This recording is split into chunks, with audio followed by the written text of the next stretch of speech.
2 Samuel, capítulo de número 9, versículo 1, diz assim: certa ocasião, Davi perguntou: resta ainda alguém da família de Saul a quem eu possa mostrar lealdade por causa de minha amizade com Jonatas?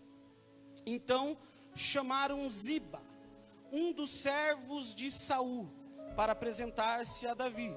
E o rei lhe perguntou: você é Ziba? Sou teu servo, respondeu ele. Perguntou-lhe Davi: resta ainda alguém da família de Saul a quem eu possa mostrar a lealdade de Deus? Respondeu Ziba: ainda há um filho de Jonatas, aleijado dos pés. Onde ele está? Perguntou o rei. Ziba respondeu: está na casa de Maquir, filho de Amiel, em Lodebar. Então o rei Davi mandou trazê-lo de Lodebar. Quando Mefibosete, filho de Jonatas e neto de Saul, compareceu diante de Davi, prostrou-se rosto em terra. Mefibosete perguntou a Davi, e ele respondeu: sim, sou teu servo. Não tenha medo, disse Davi, pois é certo que o tratarei com bondade por causa da minha amizade com Jonatas, seu pai. Vou devolver-lhe todas as terras que pertenciam a seu avô Saul, e você comerá sempre à minha mesa. Mefibosete prostrou-se e disse: quem é teu servo para que te importes com um cão morto como eu? E até aqui. Amém, irmãos? Fecha os teus olhos, curva a tua cabeça. Pode marcar a tua Bíblia aí, porque hoje a pregação vai ser aí. E vamos levantar a nossa voz em oração ao Pai. Pai, em nome de Jesus, a tua palavra foi lida e a tua palavra agora será ministrada. Eu te peço que o Senhor me dê paz, tranquilidade, para que eu possa pregar a tua palavra. Traz a mente dos meus irmãos e a minha cativa a tua palavra. Cancela, tira tudo aquilo que vem atrapalhar, que vem estorvar, que vem tirar, Senhor, a atenção dos teus filhos. E que o Senhor possa, Senhor, falar conosco poderosamente através da tua palavra. Nós estamos abertos e dispostos a te ouvir nesta noite, papai.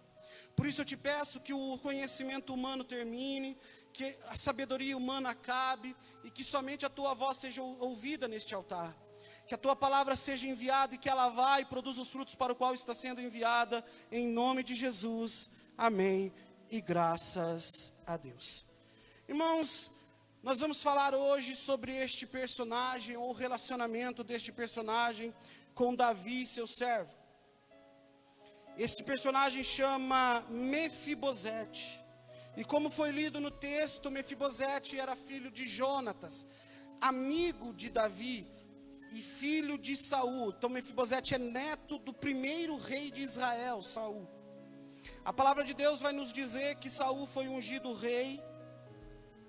E por causa das suas atitudes, a Bíblia vai dizer lá por volta do capítulo 15 de 1 Samuel, que ele foi rejeitado pelo Senhor. Porque o Senhor, diz a palavra de Deus, não se agrada em sacrifício, ele se agrada em obediência. E diz a palavra de Deus que devido a alguns acontecimentos, eu não quero me alongar na palavra aqui, Saul começa a perseguir Davi. A Bíblia vai dizer até que o Senhor permite que um demônio, um espírito maligno tome Saul. E esse espírito só era amansado quando Davi tocava a sua harpa. E por várias vezes, possesso desse espírito. E alguém vai dizer: nossa, que Deus mau. Deus não jogou o demônio, jogou uma praga, apenas tirou a proteção. Apenas permitiu que o diabo tocasse, já que Saul insistia em desobedecer ao Senhor. E diz a Bíblia que uma grande ira no coração de Saul se ergueu contra Davi, e por muito ele tentou matar e perseguiu Davi. E é claro que olhando de forma sobrenatural, nós sabemos que era o diabo, Satanás, agindo contra a vida de Davi, através da vida de Saul. E diz a palavra de Deus que no meio desta tempestade, no meio deste entrevero, Deus levanta uma amizade maravilhosa entre Saul e Jonatas. No capítulo 18 de 1 Samuel, a Bíblia vai dizer que Jonatas e Davi, eles fazem uma aliança de amizade, uma aliança de vida, de irmandade. E diz a palavra de Deus que devido a esta aliança, devido a este acordo, a amizade deles só prospera. Naquele momento daquela aliança, Jonas entrega sua capa, suas armas a Davi, e por vezes avisa Davi dos ataques e das tentativas de ataques do seu pai contra Davi. E no capítulo 31 de 1 Samuel, a Bíblia vai dizer que uma guerra se inicia entre Israel e os filisteus. E naquele capítulo vai dizer a Bíblia que, no capítulo 31 de 1 Samuel, que os 3 filhos de Saul são mortos na batalha, e o povo está sendo derrotado, ou foi derrotado pelos filisteus, e os israelitas, muitos deles fogem por medo da morte. E diz a Bíblia que Saul então se mata, se jogando em cima da sua espada. Ele tira a sua própria vida. Estava findado o reinado do primeiro rei e de sua prole, portanto, Saul.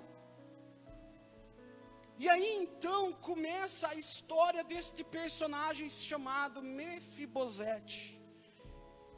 E eu preciso que você preste atenção agora, não deixe que nada te distraia. No capítulo 4, versículo 4 de 2 Samuel, a Bíblia vai dizer que a notícia da morte de Saul chega até o castelo. E lá no castelo havia um filho de Jonatas, chamado Mefibosete, que ainda era uma criança pequena. E ele tinha certa deficiência no seu pé. E a Bíblia vai dizer no capítulo 4, versículo 4 de 2 Samuel, que a sua ama, a sua babá, no momento da fuga apressada, por medo que a vida do menino fosse ceifada, ela deixa que o menino cai do seu colo, e ele acaba ali acontecendo algo. A Bíblia não deixa claro o que acontece, mas deixa clara a consequência dessa queda. E a consequência dessa queda é que aquele menino ele fica coxo, manco, deficiente. E então ele é levado até um lugar onde ele vai ser criado, um lugar chamado Lodebar. Lodebar, a palavra Lodebar significa, numa tradução bem simplória, sem pasto. Se nós aprofundarmos um pouco a tradução desta mensagem, desta palavra, seca, lugar de miséria, lugar de pobreza, lugar de não felicidade, de não se conseguir ser feliz. A palavra Lodebar significa isso. E aqui eu quero fazer uma pausa, porque em um estralar de dedo, aquele menino, aquele mancebo, aquela criança, que tinha tudo, inclusive a sucessão ao trono, pois Jonatas era o filho mais velho de Saul, portanto herdeiro do trono, e o filho de Jonatas o seu sucessor. Num estralar de dedos, em acontecimentos rápidos, de um dia para o outro, de uma semana para outra, num piscar de olhos, aquele menino que tinha tudo, perde tudo. Ele vê o seu avô, seu pai, seus tios sendo mortos, ele tem que sair da sua casa, ele perde o direito que era seu de governar, ele perde tudo, e do castelo vai morar na favela, do castelo vai morar no meio do entulho, do lixo, da terra seca. Lodebar vai dizer, significa isso, foi morar do castelo num lugar de pobreza. É aqui que começa a história de Mefibosete. E depois ele aparece aqui, no capítulo de número 9. E eu não quero muito só ficar na história dele, eu quero trazer para mim e para a sua vida a revelação que Deus colocou no meu coração, ou a mensagem que Ele me pôs para que eu te entregasse. Moscou. Eu precisava só te introduzir nessa história. Então diz a Bíblia que de repente, um dia, certa ocasião, diz na minha tradução, o versículo 1 do capítulo 9, Davi levanta com um desejo, com algo no coração. Tem por acaso algum descendente, algum filho de Jonatas, algum da raiz de Saul, para que eu possa mostrar misericórdia, para que eu possa mostrar amor? Meu irmão, a primeira coisa que eu quero falar para você é que o amor de Deus por você nunca acaba.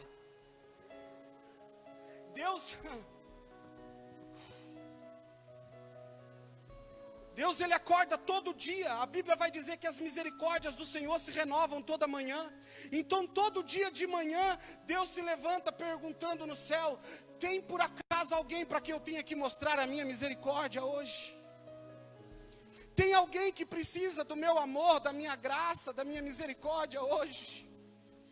O primeiro ponto que eu quero dizer para você é que as misericórdias do Senhor se renovam toda manhã sobre a sua vida. Não importa quem você seja, onde esteja, o que tenha feito. Veja que a descendência de Saul era para Davi guardar uma raiva. Tem gente que acha que Deus tem raiva, tem ódio, porque pecou, porque errou, porque desistiu. Meu irmão, Deus se levanta toda manhã querendo mostrar a misericórdia dele para você. O amor e a graça dele para você. Não importa quem você é, não importa o que você fez, não importa o teu passado, não importa a tua descendência, a misericórdia de Deus se levanta sobre você.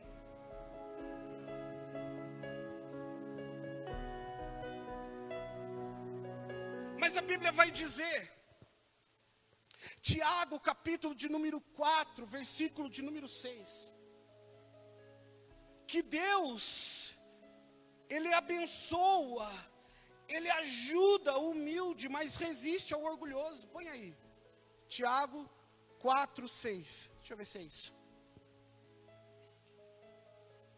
Deus, Ele abençoa o quebrantado, o humilde, mas resiste ao soberbo. Tem gente que pergunta, quando Deus, olha lá, mas Ele nos dá cada vez mais graça, por isso Deus resiste aos soberbos, mas dá graça aos humildes.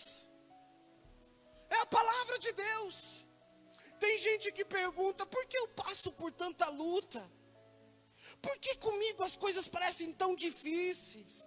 Às vezes, meu irmão, é noite de dar glória neste lugar, porque Deus está falando com vidas nesta noite. Por que eu passo por tanta luta? É luta atrás de luta, dificuldade. Eu consigo as coisas. Tem gente que está dizendo, eu consigo, eu tenho vencido, mas é tanta luta. Às vezes Deus está te quebrando, está te ensinando, a colocar o joelho no chão, a boca no pó, e reconhecer que você precisa dele. Porque se Deus te deixar viver, vencer, conquistar, você se esquece dele. Deus, ele abençoa, diz a Bíblia, ele dá graça ao humilde, mas resiste ao soberbo. Deus, ele tem que quebrar quem é orgulhoso, para reconhecer que tudo vem dele. Meu irmão, ninguém tem nada nesse mundo. Ninguém tem nada. Pastor, eu tenho uma casa, eu tenho um carro. Não tem, querido, está na tua mão, porque Deus te deu para você cuidar. Mas se Ele disser para você, vem, você sobe e larga tudo aqui. Ninguém tem nada. Para de se orgulhar da roupa, do relógio, do sapato. Para de se orgulhar da casa, do carro, do bem material, porque nada. Nós só cuidamos daquilo que Deus coloca nas nossas mãos. Cuidamos com carinho, com jeito, porque Deus colocou nas nossas mãos. Mas, irmão, não é nosso. Nós estamos aqui só tomando conta daquilo que é dele. Quando você for, vai ser de outro. Quando você passar o teu tempo nessa terra, vai ser de outro. Não se apegue a essas coisas. Por que eu passo por tanta luta? Por que essa misericórdia e esse amor de Deus não se apresenta na minha vida, pastor? Muitas vezes é Deus te quebrando, colocando a tua boca, para você colocar a boca no pó, parar de reclamar, parar de se humilhar, de humilhar outras pessoas, de questionar outras pessoas. É Deus te ensinando, querido, que você tem que amar a Ele em primeiro lugar, e todas as demais coisas serão acrescentadas.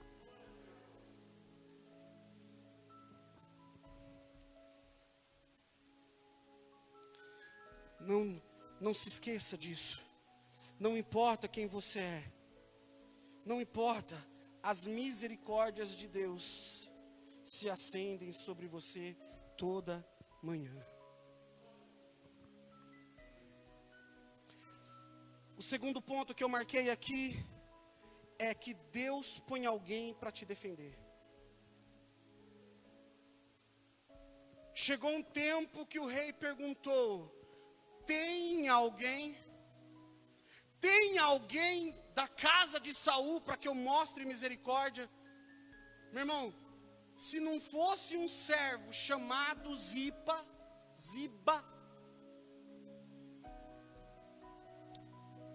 Mefibosete não tinha saído da onde estava. Pastor, o que você está dizendo? Ei, entregou o currículo? Fica tranquilo, Deus vai colocar alguém que vai soprar o teu nome. Ah, pastor, tem alguém falando mal de mim? Fica tranquilo, Deus vai colocar alguém para te defender. Meu irmão, eu glorifico a Deus, porque nós temos vivido, eu e a minha esposa, um tempo. Tem alguém falando mal, Deus colocou alguém do lado para nos defender. Ah, mas tem alguém, Deus colocou alguém para falar são maldição, Deus colocou alguém para falar é bênção. Nós fomos viver algo, Deus já tinha enviado pessoas na nossa frente que levaram um bom nome. Nós conhecemos um casal de Deus. Nós chegamos e fomos tão bem recebidos, porque Deus já tinha levado alguém para falar bem da gente. Meu irmão, escuta, Deus vai levantar pessoas que vão falar bem de você. Vão falar bem de você no teu trabalho, vão falar bem de você lá na tua vizinhança, vão falar bem de você na igreja. Quando o pastor perguntar, nossa, para quem pode fazer esse trabalho na igreja? Alguém vai estar do lado do pastor para dizer, aquele irmão, aquela irmã tem feito. Quando alguém perguntar, nossa, com quem eu posso contar? Estou precisando de alguém para trabalhar. Alguém vai dizer o teu nome. Quando o gerente da fábrica, quem pegar aí pegou, irmão. É só uma vez que eu vou falar. Quando o gerente da fábrica perguntar, e aí, nós estamos precisando promover alguém, vai ter alguém do lado que vai dizer o teu nome, vai falar de você lá, e você vai ser promovido, porque Deus vai colocar alguém para te defender lá. Você não vai estar nem sabendo, mas a Bíblia diz que para aqueles que amam a Deus, Ele dá enquanto dorme. Você vai estar descansando e vai estar alguém falando o teu nome lá. Ele é bom, ela é boa, ele é honesto, ela é honesta, é focado, é compromissado. Meu irmão, pega essa palavra porque é de Deus para o teu coração.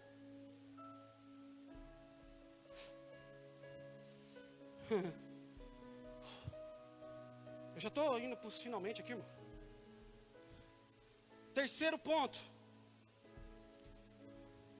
Não importa onde você está, essa de Deus permanece sobre você.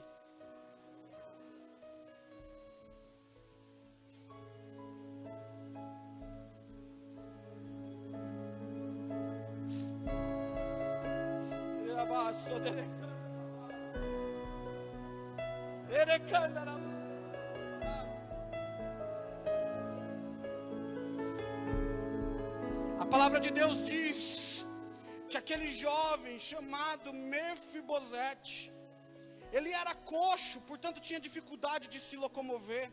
Eu quero que você entenda que é uma época que não tem inclusão. Se agora para quem tem deficiência é difícil, eu tenho o meu amigo Eric, deve estar assistindo a live, eu não sei se está na live. Eric, um beijo para você, querido. Estava no hospital, que bom que você saiu, está em casa. E ele tem deficiência, e nós conversamos, e ele falava da dificuldade muitas vezes de se locomover, porque não fazem as rampas direito, não pensam no tamanho da largura das portas.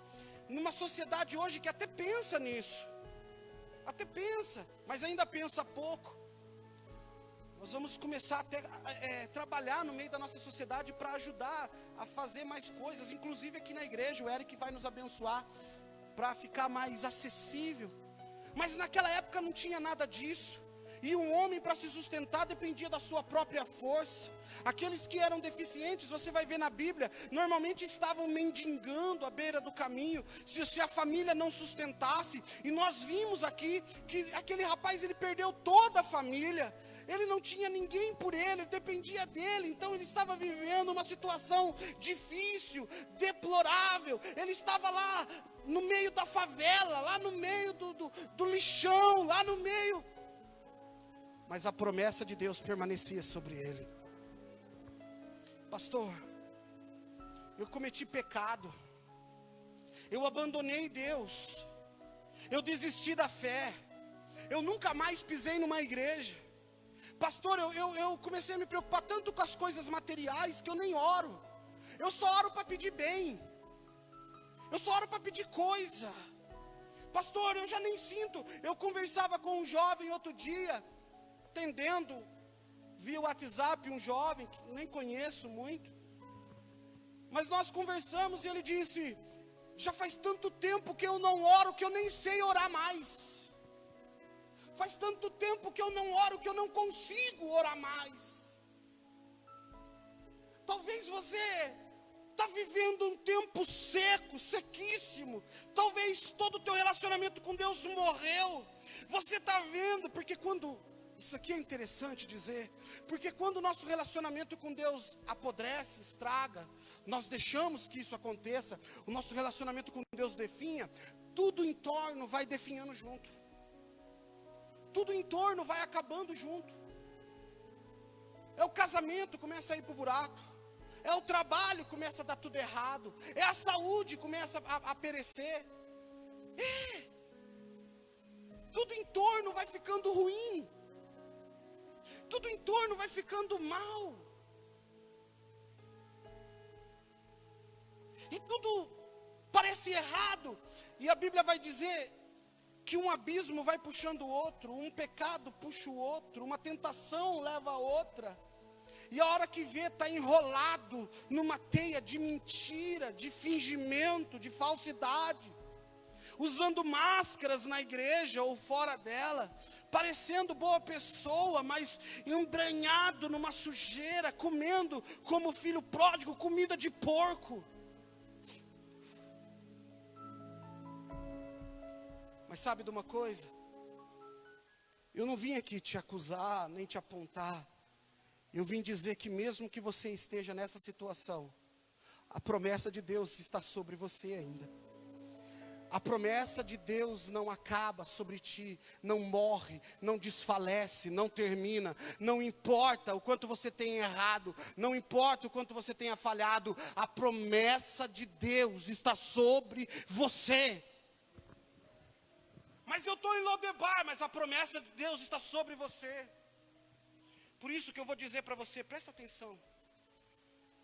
Pastor, mas meu marido vive no bar, mas a promessa de Deus está sobre ele. E a promessa que Deus disse para você, que você e a tua casa serviriam ao Senhor, ela permanece sobre ele. Mas o meu filho, pastor, minha filha, está indo para a balada, está errado.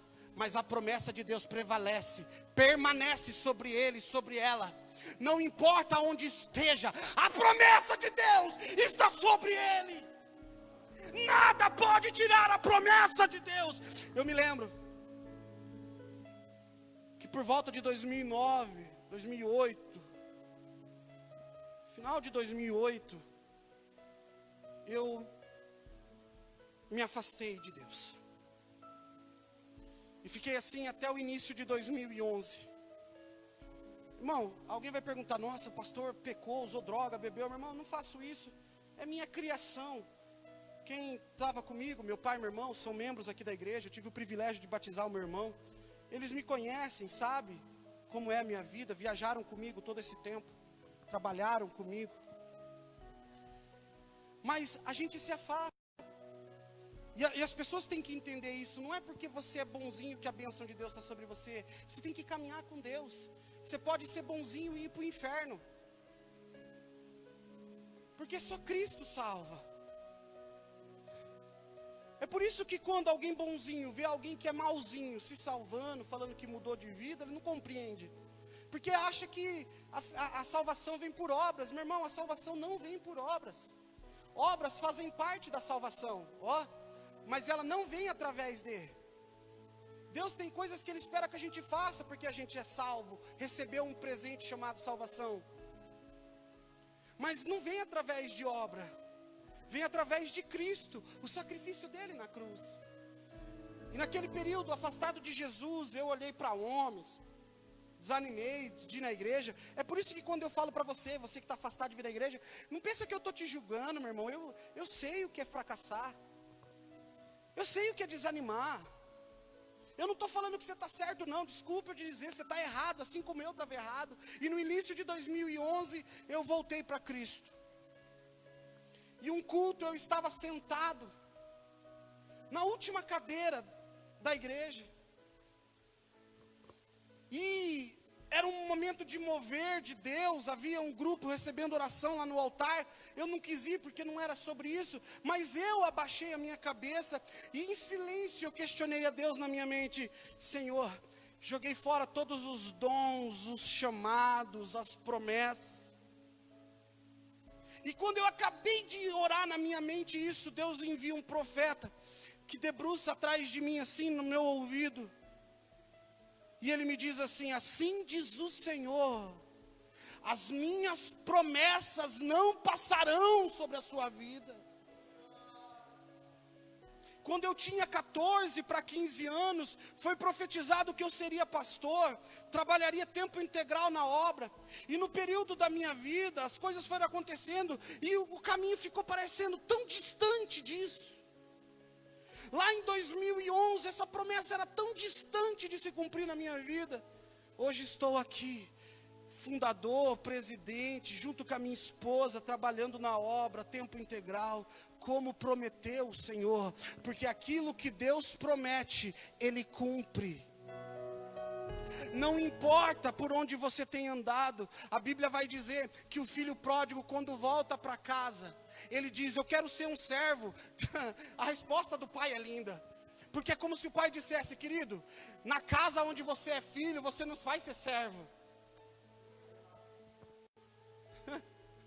Porque é uma promessa sobre você. Então o pai fala: traz roupa nova, traz anel novo, traz sandália nova, mata um cordeiro, vamos assar, é dia de festa, porque quem nasceu para ser filho, nunca vai ser escravo.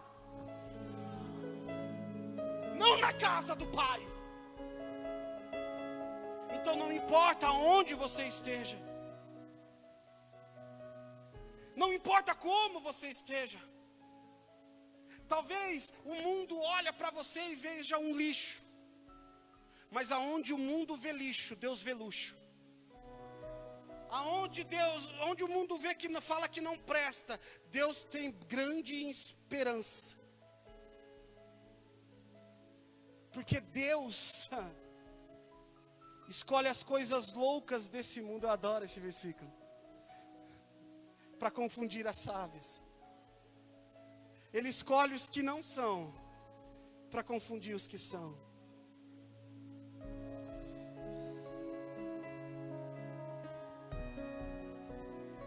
Mefibosete estava em Lodebar, no pó, na terra seca, mas não deixou de ser príncipe.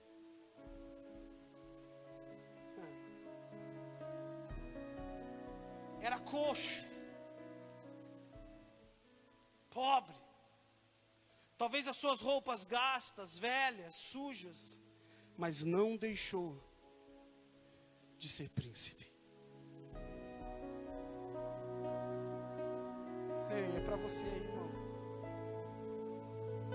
Há quanto tempo você não ora? Há quanto tempo você não lê a Bíblia? Talvez você fique até com vergonha, porque eu não sei se já aconteceu com vocês, comigo já, que eu já fiquei tanto tempo sem orar, que quando me deu vontade de orar, eu fiquei com vergonha de orar, porque eu falei, puxa, depois de tanto tempo eu vou orar. Deus, eu não mereço Deus. Eu me preocupo tanto com coisas materiais, eu me preocupo tanto com bens, eu me preocupo tanto com meus filhos, com meu marido, com meu carro, com meu esposo, com meu trabalho, com a minha casa, com o meu relógio. Aí quando bate aquela saudade de Deus, você vai orar, dá um constrangimento, a gente não quer orar, né? Porque a gente fala, não mereço Deus. Deixa eu te dizer uma coisa, não, você não merece Deus. Deixa eu te dizer outra, eu também não mereço. Deixa eu te dizer outra, ninguém merece. Deixa eu te dizer outra, é graça sobre graça. E a graça de Deus está sobre nós. A Bíblia vai dizer que aonde abundou o pecado, superabundou a graça de Deus. Ah, mas eu estou lá no meio do lixo, eu sou o lixo. Aonde abundou o pecado. Sabe o que a Bíblia está dizendo com isso? Aonde o mundo vê lixo, coisas que não prestam, Deus vê os improváveis. Sabe um cara que era improvável de Deus usar? Paulo. E talvez ninguém tenha sido tão usado por Deus. Porque Deus, ele pega as coisas loucas desse mundo para confundir as sábias. A promessa de Deus está sobre você, aonde você está. Promessa de restauração, restituição. E foi isso que aconteceu na vida de Mefibosete. E diz a Bíblia que quando ele chega diante do rei, o rei pergunta, és tu, Mefibosete? Ele diz, sou eu. Aí ele está ali assustado, com medo de morrer, porque Saul tinha sido mal com ele. Já estou indo para terminar, irmão, vou terminar cedo hoje, hein? Aí Davi fala, calma rapaz, olha aqui.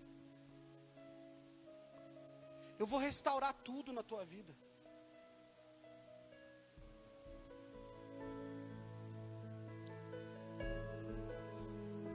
Eu vou devolver todas as terras que era do teu avô para você.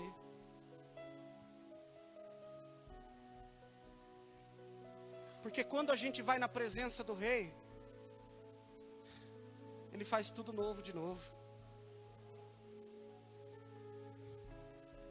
E Deus, então o rei começa a dizer para ele, eu vou restaurar tudo que você perdeu.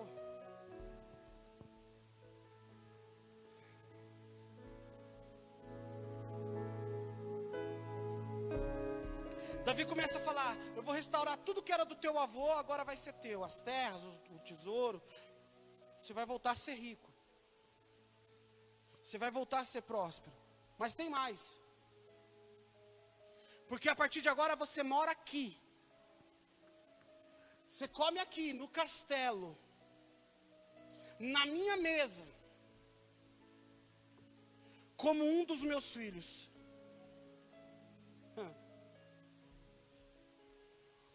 O rei ali estava restaurando as terras, ou seja, os bens. Estava restaurando a vida financeira. E Deus está me dizendo nesta noite, que se você for até os pés do rei, com humildade, Ele vai restaurar a tua vida financeira.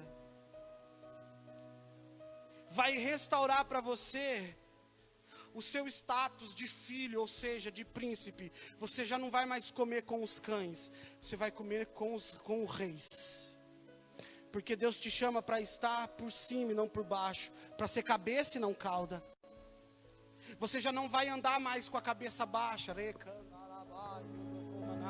envergonhado do teu pecado. Você vai andar sorridente, como um filho de Deus, príncipe do Senhor tem que andar.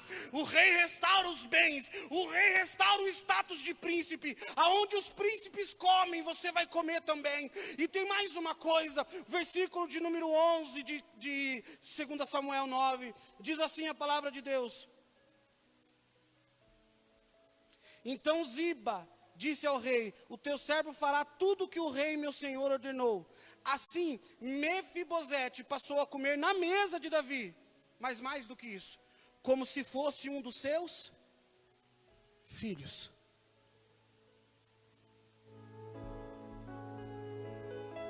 Deus vai restaurar todos os teus bens, aquilo que o diabo roubou, que o devorador tomou. Deus vai restaurar o teu status de príncipe, ou seja, você vai andar de cabeça erguida, não mais humilhado, encurvado. Você vai andar livre, como em quem é filho de Deus. E tem mais de uma coisa, Ele restaura algo que aquele menino tinha perdido: paternidade. Você estava abandonado, você estava perdido, teu pai morreu, teus tios morreu, teu avô morreu, você não tinha uma figura paterna, mas agora você tem. Deus, Ele quer restaurar a paternidade sobre você. Deus é Pai, mas não o teu. Porque quando nós falamos Deus é Pai, nós automaticamente colocamos a imagem do nosso Pai em Deus. E o nosso Pai, por melhor que seja, tem defeitos. Deus é o Pai perfeito. Deus, Ele quer restaurar as tuas coisas. Deus quer restaurar a tua salvação, te fazer filho.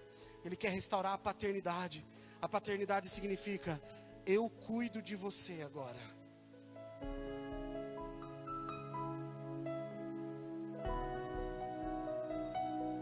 Eu estou cuidando de você agora. Você não está sozinho. Agora, precisou? Chama o papai.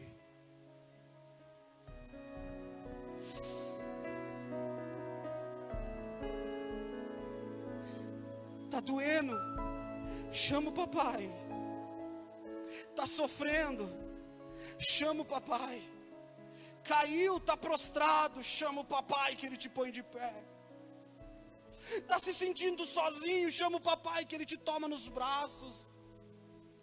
Chama o papai porque você é filho. Deus, Ele quer restaurar a paternidade na sua vida. Precisa desabafar? Mateus 6,6. Fecha a porta do quarto, conta tudo para o papai.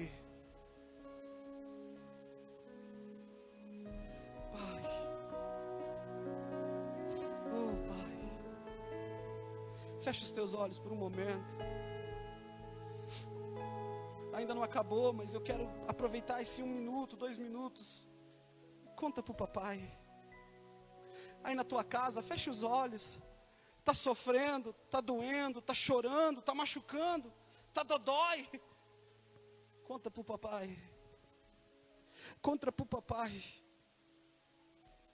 Oh, conta para o papai. Conta tudo para o papai. Oh, Pai. Aleluia. Aleluia. Oh, da canarabaça, Dedê. Tá com medo? Conta para o papai.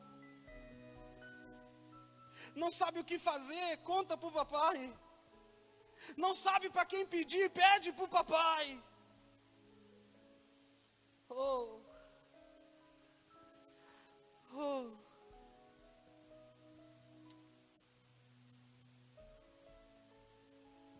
Oh.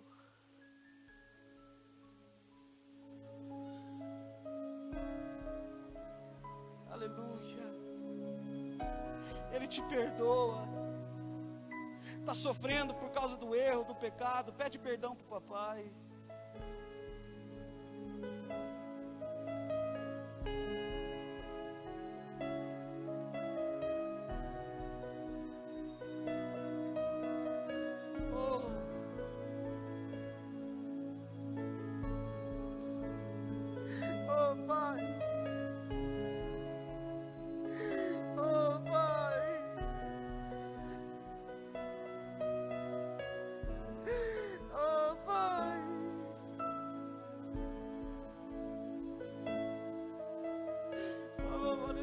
A Bíblia vai dizer que Ele é o Abba Pai, o Paizinho.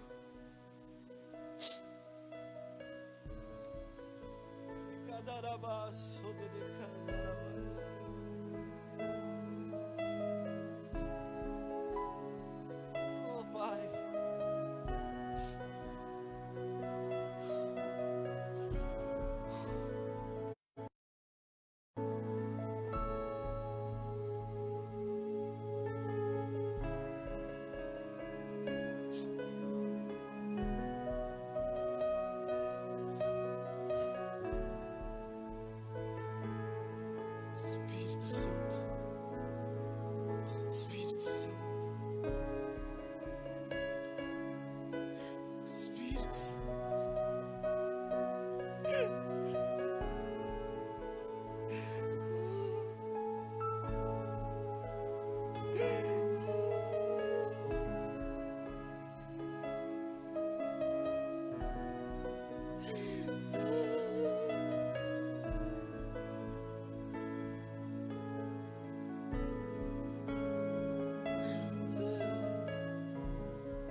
novo, papai.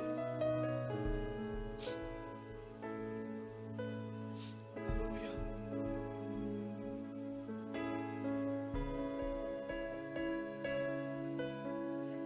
Aleluia. O quinto e último ponto desta mensagem. Mefibosete, então, prostrado diante do rei. E ele faz uma pergunta que muitas vezes nós nos fazemos: quem é teu servo para que te preocupes com um cão morto como eu?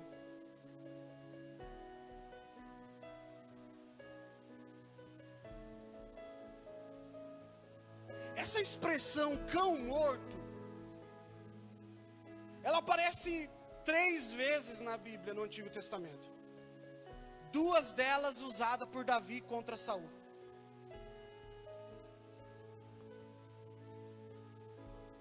Então, Mefibosete se prostra diante de Davi e diz: mas quem sou eu para que o Senhor se preocupe com um cão morto?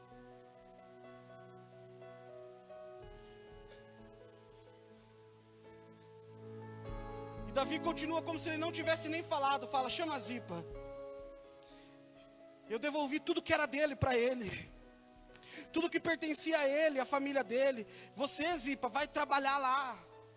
Você vai cultivar a terra. Você vai cuidar da casa dele. E ele vai vir comer na minha mesa todo dia. Sabe o que significa quando ele se prostra? Quando ele se prostra, e ele já tinha recebido tudo do rei, mas ele diz: quem sou eu? Humildade diante das bênçãos de Deus. O rei coloca tudo de volta na mão dele. Toda a riqueza, todo o poder, todo o status. Ele se prostra e olha: mas eu sou um cão morto. Por que o Senhor se preocupa comigo?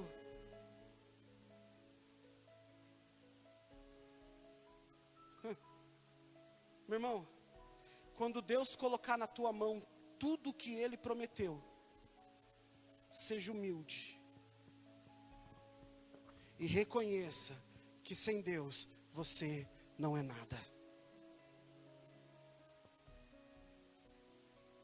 Seja humilde. E reconheça que sem Deus você não consegue fazer nada.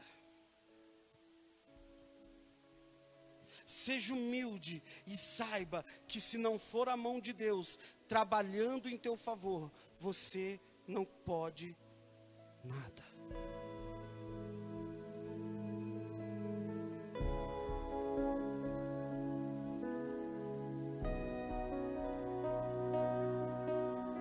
Eu imagino que quando ele prostrado diz para Davi: quem sou eu para te preocupes com um cão morto? Talvez Davi tenha olhado para ele e sorrido. Porque por vezes prostrado Davi disse isso a Saul: por que queres matar? Por que me preocupas em me matar? Eu sou como um cão morto. Davi dizia isso para Saul. Davi usava essa expressão: eu sou uma pulga, eu não sou nada diante de ti. Talvez Davi tenha sorrido e falado: esse entendeu. Sabe quando você se prostra diante de Deus e fala: Senhor, se o Senhor não tocar essa igreja, eu não consigo. Eu imagino Deus, e eu tenho feito essa oração desde que eu fundei. Desde que nós fundamos essa igreja, começamos aqui. Eu oro: Deus, se o Senhor não tocar, se o Senhor não fizer, eu não sei. Eu não consigo. Eu imagino Deus olhando e falando: entendeu tudo. Sabe quando o pai olha para o filho dormindo à noite, e aí então ele vai orar pelo filho e fala: Senhor, se o Senhor me ajudar, eu não consigo criar. Se o Senhor não cuidar do meu filho quando ele estiver longe de mim, eu não consigo vigiar, proteger o tempo todo. Eu imagino Deus do céu olhando e falando: entendeu tudo. Agora você entendeu. Quando você se coloca na posição de humildade, dizer: Senhor, sem ti eu não posso. Deus abre um sorriso e diz: agora você entendeu. Agora você está pronto para ter tudo teu. Agora você está pronto. Agora você vai crescer. Senhor, o Senhor tem me dado coisas, eu não consigo administrar. Senhor, o meu casamento, se o Senhor não estiver no meio do meu casamento, não vai dar certo. Eu sozinho, nós dois sozinhos, nós não conseguimos. Quando o casal ora assim, Deus, agora vocês entenderam. Quando o jovem que termina a faculdade, ele se prostra e fala: Senhor, o diploma está aqui, mas sozinho eu não consigo. Deus olha e fala: agora você entendeu. Seja humilde para reconhecer que sem o Pai, você não é nada. Sem o Pai, você não chega a lugar nenhum.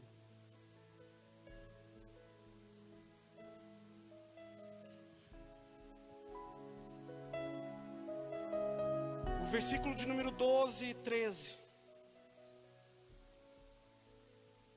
E eu vou encerrar. 2 Samuel 9, versículos 12 e 13. Então, Mefibosete tinha um filho ainda jovem chamado Mica. E todos os que moravam na casa de Ziba tornaram-se servos de Mefibosete. Então Mefibosete, que era aleijado dos pés, foi morar em Jerusalém, pois passou a comer sempre à mesa do rei. Eu amo o versículo 13, porque a Bíblia, ela é assim, Daia. A Bíblia, ela não esconde o seu defeito. O versículo 13, ele vai dizer: e Mefibosete, que tinha um defeito. O dele era físico, uma deficiência.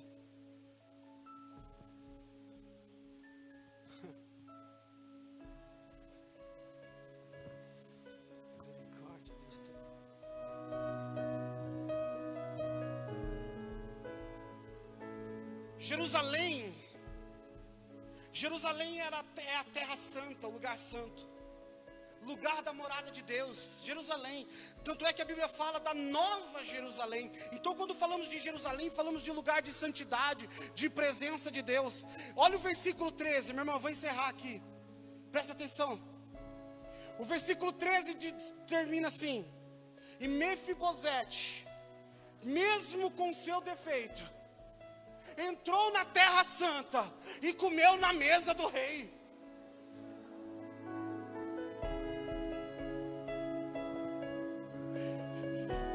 É como se a Bíblia dissesse sobre mim e sobre você: e o Tiago, mesmo com os pecados, entrou no lugar santo e participou das bodas do Cordeiro. Aleluia! É a palavra de Deus para nós. É como se dissesse o Ricardo, com todos os seus pecados, mesmo com os seus defeitos, por causa do sangue do Cordeiro, irmão, você está entendendo? Nunca é por nós. Mefibosete, ele não tinha que estar lá, ele tinha perdido esse direito. Mas porque o rei mandou, o direito foi dado para ele de novo. Escuta, lá no jardim do Éden, o homem perdeu o direito de estar no lugar santo, na presença de Deus. Mas foi restaurado na cruz.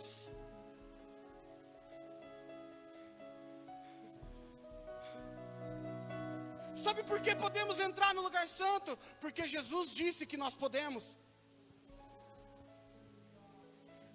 Porque ele rasgou o véu de alto a baixo. Mas tem defeito. Mas eu digo que pode entrar. Mas não tem direito. Tem, porque eu estou dizendo que tem. Eu paguei o alto preço. Mas não merece, não importa, tem promessa. Vai entrar do lugar santo, só isso. Vai comer da mesa do rei.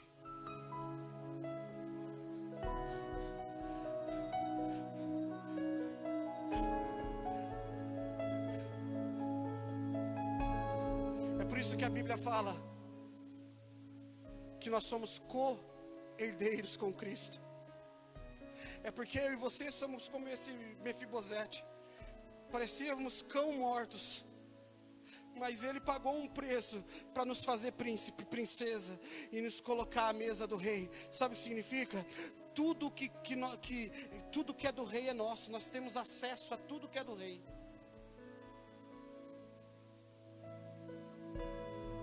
Aonde o rei põe a mão, nós podemos pôr.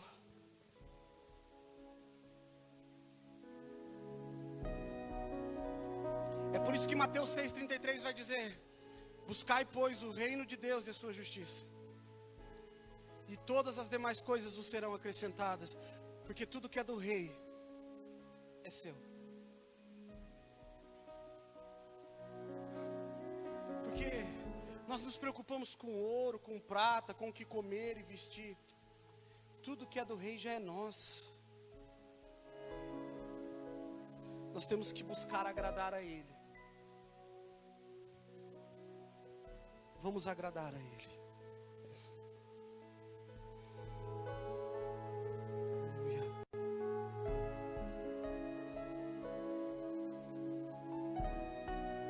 Aleluia. Deus tem um milagre sobre a sua vida.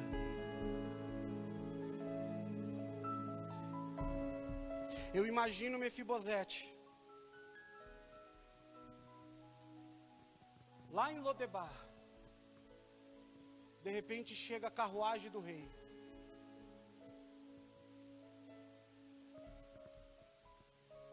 Ei, bora. O rei quer falar com você. Nessa noite eu sou esse servo. Esse mesmo que foi até lá Lodebar buscar Mefibosete. Eu estou aqui com a carruagem. E estou dizendo: ei, o rei quer falar com você. Você sabe o que ele tem para mim? Porque a gente fica preocupado. Você está sabendo de alguma coisa, rapaz? Aquele servo não sabia, eu sei. Aquele servo que foi buscar, só foi buscar porque mandaram, eu sei. Não sei direito, não sei tudo, mas eu escutei falar aqui que Ele quer fazer tudo novo na tua vida. Eu escutei dizer aqui que Ele quer restaurar a tua sorte. Eu escutei dizer aqui que Ele quer restaurar a tua alegria, Ele quer restaurar a tua paz, Ele quer renovar o teu casamento, Ele quer abençoar as tuas finanças, Ele quer curar as tuas enfermidades. Eu escutei dizer aqui que Ele quer tirar você do vale e colocar no topo da montanha. Eu escutei dizer aqui que Ele tem promessa de vida, de paz e de bênção para você. Ele disse aqui.